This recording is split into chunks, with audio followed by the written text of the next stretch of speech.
আসসালামু আলাইকুম। আমি পাপিয়া সাভার থেকে বলছি। পাপিয়া পিয়া ব্লগে সবাইকে ওয়েলকাম করছি, কাছে দূরে, দেশ এবং দেশের বাইরে যে যেখান থেকেই বসে আজকে ভিডিওটা দেখছেন। আশা করি সবাই ভালো আছেন এবং সুস্থ আছেন। আলহামদুলিল্লাহ, আল্লাহর অশেষ রহমতে আমরাও বেশ ভালো আছি এবং সুস্থ আছি। বাইরে খুব ঝুম বৃষ্টি হচ্ছে, আর এই বৃষ্টি ভেজা গাছগুলো দেখতে আমার ভীষণ ভালো লাগে। তো কতক্ষণ বেলকনিতে সময় কাটানোর পরে আমি চলে এসেছি। ছেলে যেহেতু স্কুলে যাবে, নাস্তাটা নিয়ে যায়নি, তো আমি ওর নাস্তাটা 9টার সময় টিফিন টাইম হয়, আমি দিয়ে আসবো। সেজন্য এখন ঝটপট করে একটা ডিম দিয়ে ওকে ব্রেডটা ভেজে দিব।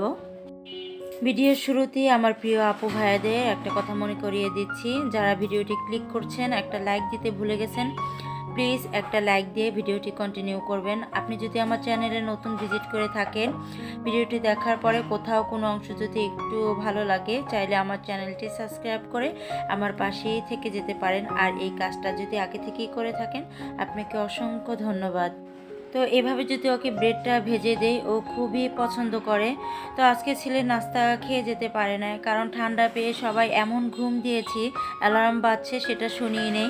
হঠাৎ করে তাকিয়ে দেখি যে 7টা বেজে গিয়েছে। তো ছেলে তো তাড়াতাড়ি করে ওকে উঠিয়ে ও মুখ ধুয়ে একদম কোনো রকম রেডি হয়ে চলে গিয়েছে। যেহেতু 7:30টায় ক্লাস শুরু হয়, তো 15 মিনিট আগেই কিন্তু রুমে ঢুকতে হয়। তো সেজন্য কিছুই খেয়ে যেতে পারে না। তো ওদের 9টা 9:30টায় টিফিন টাইম দেয়। তো ওর বাবাকে বলছি, ঠিক আছে তুমি যে একটু টিফিনটা দিয়ে এসো। তো ওর টিফিনটা তো বানানো শেষ করলাম, ছোট ছেলেকে উঠাবো। হাফিজ, আব্বু, এই যে, ওঠো ওঠো ওঠো। হাফিজ, এই যে, ওঠো ওঠো ওঠো ওঠো ওঠো ওঠো ওঠো ওঠো। এখানে রিয়েল ভয়েসটাই রেখে দিলাম। তো দেখেন সে এখনও ঘুমাচ্ছে, তাকে এত ডাকছি, তার হুঁশই নাই যে স্কুলে যেতে হবে। তো তাকে আমি উঠিয়ে দেওয়ার পরে ব্রাশ করতে দিয়েছি। আর যেহেতু ওর বাবা বাসায় আছে, তো ওকে নাস্তা খাওয়ানোর পরে সেই দিয়ে আসবে। তো এদিক থেকে আমি আমার কিছু কাজ করে কমিয়ে রাখছি। বৃষ্টি হলে কিন্তু আমার কাছে খুব ভালো লাগে, কিন্তু বৃষ্টিতে বাসা থেকে বের হতে একদমই ভালো লাগে না। কারণ ওই যে পাটা কাদায় ভিজে যায়, সেটা আমার একদমই পছন্দ না। তো যাই হোক, সেজন্য আমি আর বের হব না। আর আপনাদের ভাইয়াই আর কি ওকে নিয়ে যাবে। সে বাসায় থাকলে বেশিরভাগ সেই নিয়ে যায়। আমি খুব কমই স্কুলে যাই, প্রয়োজন যখন হয় তখন আর কি স্কুলে যাই, এছাড়া আমি যাই না। খুব একটা সুবিধা, কারণ একদম স্কুলের সামনে আমার বাসাটা। আমি বেলকনি দিয়ে কিন্তু দাঁড়িয়ে দেখতে পারি যে আমার ছেলেটা স্কুলে যাচ্ছে, কিংবা ছুটি হলে আবার বেলকনিতে দাঁড়িয়ে থাকি যে ছেলে আসছে। তো ছোটোর জন্যকে তো নিয়ে যেতে হয়, যেহেতু রোডের সাইডে বাসা, ওর রোড পারাপার করতে পারে না। আর বড় ছেলে তো একা একাই যাওয়া আসা করে। তো যাই হোক, আমি কথা বলতে বলতে কিন্তু থালাবাটিগুলো সব ধুয়ে নিয়েছি। এগুলো কিন্তু সকালে নাস্তা করার পরে এতগুলা থালাবাটি জমেছে, তো সেগুলাই আর কি ধুয়ে নিলাম। তো আপনাদের ভাইয়া গতকাল হাঁসের ডিম নিয়ে এসেছিল, তো আজকে সেই ডিমটাই ভুনা করব।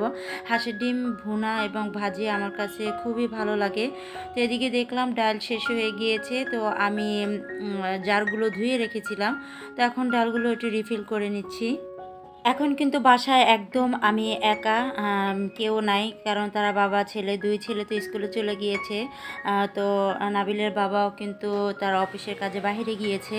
তো আর যখন স্কুল ছুটি হবে সে সময় মতো আবার নাফিসকে নিয়ে আসবে।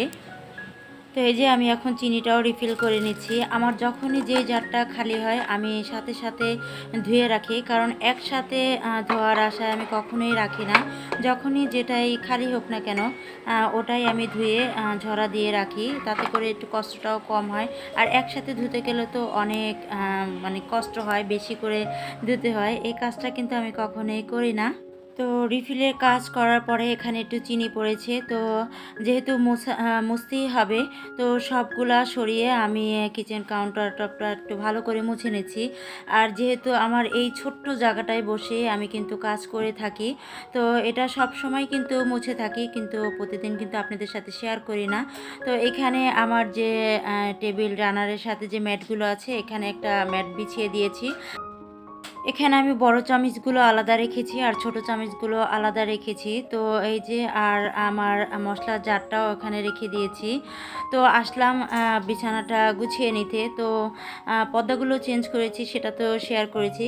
আর বেডশিটটা কিন্তু আমি অফ ক্যামেরায় গুছিয়ে নিয়েছিলাম। তো আজকে এই যে সবাই যাওয়ার পরে আমি একা একা এখন ভালো করে সব কিছু ঝেড়ে ঝেড়ে গুছিয়ে নিচ্ছি। যতক্ষণ আমার ছোট্ট বিচ্ছুটা বাসায় না থাকে ততক্ষণই একটু বেডটা গুছিয়ে একটু আরাম পাই, কারণ তাছাড়া এই যে পিলোগুলো এখন দেখাচ্ছি, এগুলো কিন্তু একটাও ঠিক জায়গা মতো থাকবে না। ছোট বিচ্ছু বলতে আমার নাফিস আর কি, সে এগুলো দিয়ে খেলা করে। আসলে ও যতক্ষণ না থাকে বেডটা কিন্তু অতক্ষণই একটু পরিপাটি করে রাখা যায়। তো যাই হোক, ছোট বাচ্চা থাকলে যা হয়। আমার রুমে এই সেটিং এরিয়াটা আমার কাছে খুবই ভালো লাগে, এটা আমি নিজের হাতেই বানিয়েছি। তো এই জায়গাটা এভাবেই আমি সাজিয়ে রাখি, যখন চা খাই বসে চা খাই, তো এখন পুতুল দিয়ে আর কি সাজিয়ে রাখছি, আমার কাছে খুবই ভালো লাগে। আর সাইডে সব সময় আমি গাছ দিয়ে রাখি, যারাই আমার ভিডিও দেখেন না কেন, আমার ঘরের আনাচে কোনাচে কিন্তু আমি বেশিরভাগই রিয়েল গাছ রাখি। আজকের এই সিঙ্গোনিয়াম গাছটা এখানে রাখছি, এটা এতদিন ছাদে ছিল, মাশাল্লাহ বেশ ঝোপালো হয়ে গিয়েছে। তো এটা এখানেই রাখছি, দেখতে বেশ ভালো লাগছে। আপনাদের কাছে কেমন লাগছে অবশ্যই কমেন্ট করে জানাবেন। আমি ছোট্ট একটা বেলকনির ভিডিও শেয়ার করেছিলাম আপনাদের মাঝে, আমার আপুদের এত ভালো লেগেছে। তো আমার আপু ভাইদের কাছে রিকোয়েস্ট করছি যে আমার বেলকনিতে কি কি গাছ আছে, যদি সম্পূর্ণ ভিডিওটা আর কি দেখতে চান, পুরো বেলকনিটা ঘুরে ঘুরে, তাহলে অবশ্যই ছোট্ট একটি কমেন্ট করে আমাকে জানাবেন যে আপু আপনার বেলকনির ভিডিওটা দেখতে চাই। তো অবশ্যই আপনাদের মাঝে আমি একটু বড় করে আমার দুই বেলকনির কি কি গাছ রেখেছি, কিভাবে সাজিয়েছি, সেটা আপনাদের মাঝে শেয়ার করব। আর এখানে এই যে আমি প্লান গাছ রাখার আর কি ঝুড়িগুলো দেখিয়েছি, তো এটা কিন্তু আমাকে গিফট করেছে আমার বড় যা। তো পাটের দিয়ে বানানো, দেখতে কিন্তু বেশ ভালো লাগছে। আপনাদের কাছে কেমন লেগেছে? তো ভাবি ডাক্তার দেখাতে গিয়েছিল, সে আমার জন্য নিয়ে এসেছে। আমি তো দেখে অনেক খুশি হয়েছি। তো আমি তো তাকে সরাসরি ধন্যবাদ জানিয়েছি। তো ভিডিওতেও আরেকবার আমার যাকে ধন্যবাদ জানাচ্ছি, জানি সে ভিডিওটা আমার দেখবে। তো যাই হোক, বেলকনি থেকে কাপড় চোপড়গুলো নিয়ে এসে ভাঁজ করে যার যে ড্রয়ারে রাখার দরকার আমি সেখানে রেখে দিচ্ছি। তো প্রতিনিয়ত যদি এই কাজগুলো করা থাকে তাহলে দেখবেন আপনার কাপড় চোপড় কিন্তু এলোমেলো হয় না। আর বিশেষ করে এই ড্রয়ারে কাপড় চোপড় সবসময় আমি রাখার চেষ্টা করি, কারণ বাচ্চারা একটা দুটো মানে আনতে গিয়ে তখন কিন্তু এলোমেলো করে ফেলায়। তো কিভাবে আমি ঘরটা খুবই সিম্পলভাবে সাজিয়েছি একটু আপনাদের মাঝে শেয়ার করছি।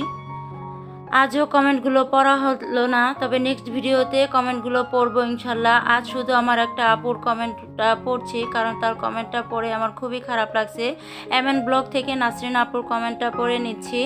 আপু কাপগুলো অনেক সুন্দর হয়েছে। হ্যাঁ আপু, আমার বাবা চলে গিয়েছে, 4 মাস হয়েছে, আব্বুকে খুব মিস করি। আপু যতদিন মা বাবা আছে তাদেরকে সময় দাও। জানি আপু, তোমার এখন কতটাই না কষ্ট হচ্ছে আর বাবার কথা কতই না মনে পড়ছে। আমি তোমার বাবার জন্য সব সময় দোয়া করি, আল্লাহ পাক তাকে জানি জান্নাতুল ফেরদৌস দান করে। আজ তোমার কমেন্টটা দিয়ে এখান থেকে বিদায় নিচ্ছি।